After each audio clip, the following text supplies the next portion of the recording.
সামনেই বাংলার বিধানসভা নির্বাচন 2026 সালে। তো তার আগে আমরা বেশ কিছু ঘটনা দেখছি।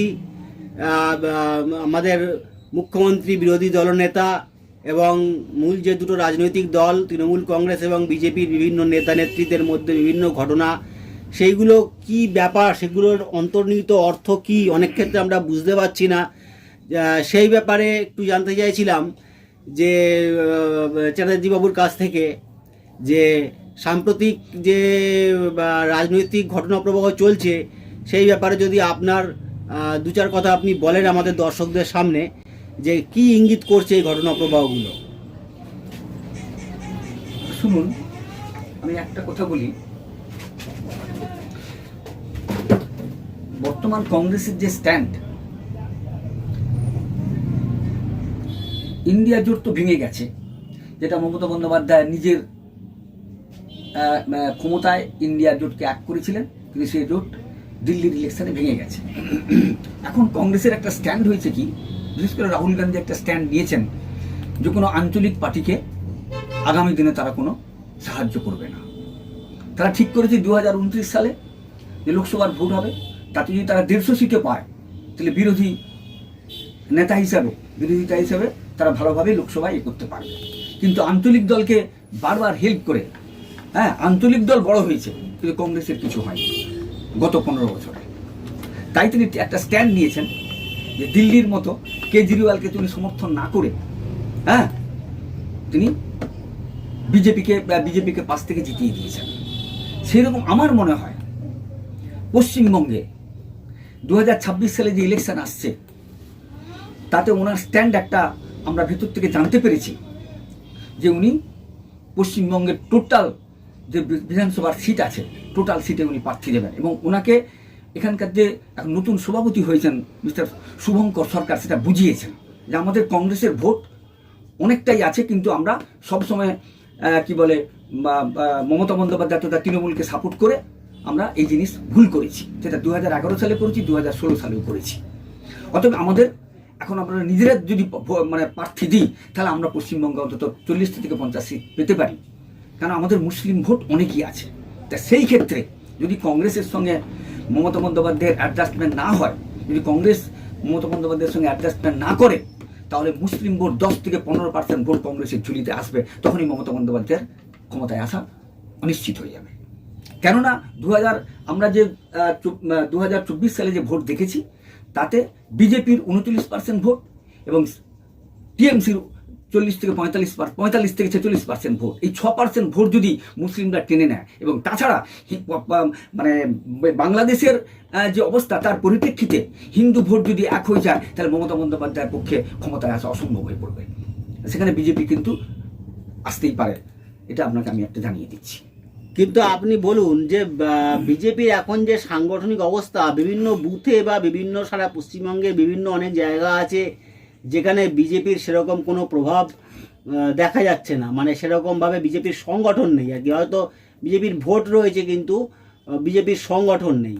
তো এরকম অবস্থায় বিজেপির পক্ষে কি সেই ফাইট দেওয়া কি সম্ভব 1 বছরের মধ্যে এরকম সংগঠন তৈরি করে? শুনুন, আরএসএস একটা ঠিক করেছে কি, আমি কালকে একটা ইংরেজি কাগজে পড়ছিলাম যে আরএসএস এর বলেছে যে পশ্চিমবঙ্গে একজনের নেতৃত্বে, একজনকে মুখ্যমন্ত্রী করা হবে, সেই নেতৃত্বে তার অঙ্গুলি হিলনে এখানে ইলেকশন হবে। সেটা শুভেন্দু অধিকারী হতে পারে, যে হতে পারে, তাদের যেটা হবে সেটা আমরা বুঝতে পারি। সেই নেতৃত্বে যদি হয়, এবং বিশেষ করে বাংলাদেশের ব্যাপারটা যদি এখানে প্রভাব পড়ে, আর ভোট যদি ঠিক মতো করে হয়, কেন্দ্রীয় বাহিনী দিয়ে যদি ভোট যদি ঠিক মতো করে হয়, তাহলে এখানে কিন্তু বিজেপি আসার চান্স 99%। কিন্তু আমাদের পশ্চিমবঙ্গে তো সংখ্যালঘু ভোটের পরিমাণটা অনেক, অন্য জায়গার থেকে তো আমাদের পশ্চিমবঙ্গে সংখ্যালঘু ভোট প্রায় এখানে 30 থেকে 35% ভোট, কেউ বলে 30, কেউ বলে 35। তো অন্য জায়গার মতন তো এত কম না, আমাদের এখানে মাইনরিটি ভোট প্রচুর, এবং সেই মাইনরিটি ভোটটা তো বিজেপিতে এখনো পর্যন্ত সেরকমভাবে যায়নি। তো এই ব্যাপারে কি মনে হচ্ছে, ভবিষ্যতে কি মাইনরিটি ভোট বিজেপির দিকে যেতে পারে? হ্যাঁ, কংগ্রেস যদি ভোট টেনে নেয়, কংগ্রেস যদি মুসলিমদের ভোট 10 থেকে 15% টেনে নেয়, ওই ভোট হবেই কংগ্রেসের। ওটা আজকের ভোট না, স্বাধীনতার পর থেকেই ভোট। এই ভোটটা যদি তেড়ে যায় তাহলে টিএমসি ভোট কম পেয়ে যাচ্ছে, 35% ধরুন সংখ্যালঘু ভোট আছে, ওখানে যদি তারা 20% চলে আসে।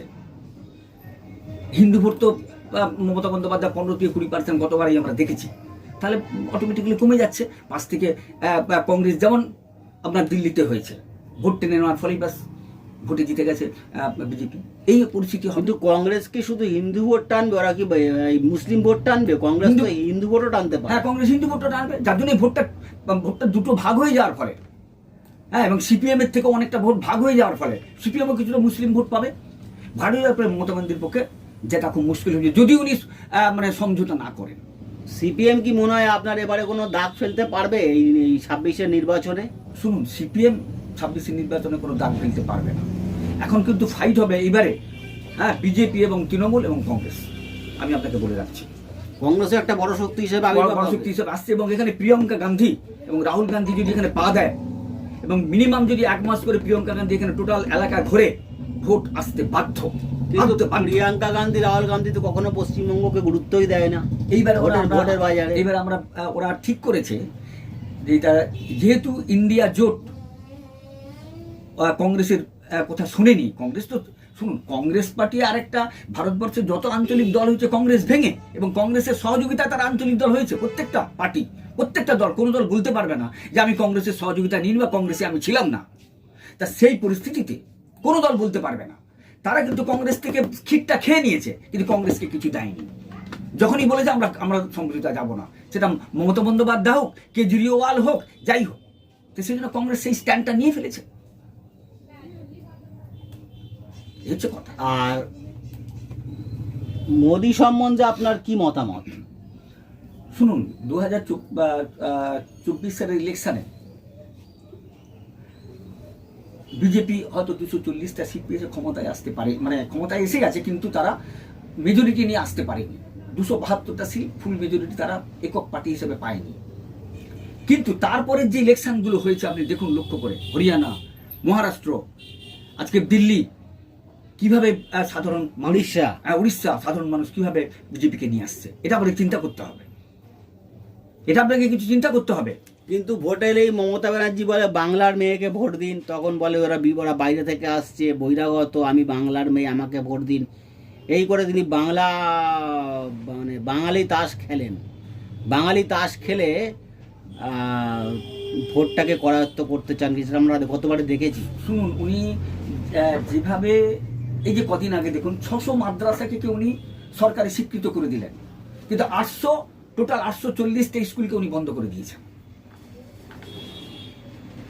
এখানে সাধারণ মানুষ, মানে বিশেষ করে হিন্দুরা কি ভাবছে তারা আপনি চিন্তা করে দেখুন।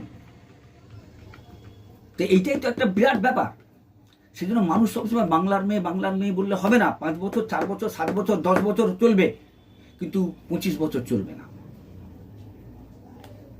আজকে সিপিএম এর কথা বলুন না, তারা দিনের পর দিন কেন্দ্র বিরোধী, কেন্দ্র আমাদের দেয়নি, কেন্দ্র আমাদের মুখ করেছে, কেন্দ্র আমাদের তুমুক করেছে, কেন্দ্র আমাদের তুমুক করেছে, কিন্তু একটা সময় এমনভাবে তারা চলে গেল যে তাদের এখন বিধানসভায় একটা সিটও নাই। সেটা ভাবতে হবে। তোমার প্রশাসনিক ক্ষমতা, স্বাস্থ্য, শিল্প, শিক্ষা কোন জায়গায় নেই। প্রত্যেকটা লোক তো মানে জেলে ঢুকে গেছে, শিক্ষামন্ত্রী থেকে আপনার খাদ্যমন্ত্রী থেকে প্রত্যেকটা লোক। সেইটার বিরুদ্ধে উনি কি করেছেন? কোনো স্টেপ নিয়েছেন? কোনো স্টেপ নেননি। তো মানুষ এইভাবে এমন একটা যথেচ্ছা চাপ চলছে পশ্চিমবঙ্গে। শুধু কি লক্ষ্মী ভাণ্ডার এসব দিয়ে চলবে? এসব চলবে না, সবসময় চলবে। মানুষ যখন বুঝবে যে এর নিয়ে আমাদের কোনো, এখনো তো অনেক গ্রামেগঞ্জের লোক বলছে যে আমাদের 1000 টাকায় কি হয়, আমার ছেলেটার একটা চাকরি করে দেখি, তাহলে তো বলবো হ্যাঁ। এরকম পরিস্থিতি আসছে। তাহলে চ্যাটার্জি সাহেব, আপনি বলতে চাইছেন যে সামনের নির্বাচনে বিজেপির একটা সম্ভাবনা আছে বাংলায়? অনেক সম্ভাবনা আছে, 99% সম্ভাবনা। যদি কংগ্রেস এখানে টোটাল সিট আলাদা করে দেয়, জিতবেই বিজেপি ওখানে 5 থেকে, যেমন কেজরিওয়ালের অবস্থা হয়েছে।